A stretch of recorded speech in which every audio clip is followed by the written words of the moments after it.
Hello everyone. मेरा नाम doctor Sheikh Taufiq BHMS MD city clinic Hingoli. दोस्तों आज हम बात करेंगे ठंडी के मौसम में सर्दी होती है बच्चों को, उसके लिए होम्योपैथी में दवा कौन सी देना चाहिए। तो सबसे पहले एलियम सेफा 30 पोटेंसी में दवा लेना है आपको। एक बूंद 1 चम्मच पानी के अंदर डालना है दवा और दिन में से 3 बार देना है 3 दिन।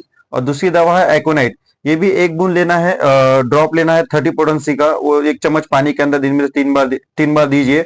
ये 3 दिन दवा दीजिए, इससे जो भी बच्चे की सर्दी है चली जाएगी। फिर से कह रहा हूँ कि ठंडी के मौसम में जो दवा देना चाहिए बच्चों को वो मैंने आपको 2 बता दी है। बाकी नहीं समझा तो नीचे मेरा लिंक में कमेंट में पूछिए, मैं उसमें बता दूंगा आपको। ऐसे वीडियो को मेरे लाइक करो, सब्सक्राइब करो, कमेंट करो, शेयर करो, क्या पता इससे किसी की हेल्प हो जाए।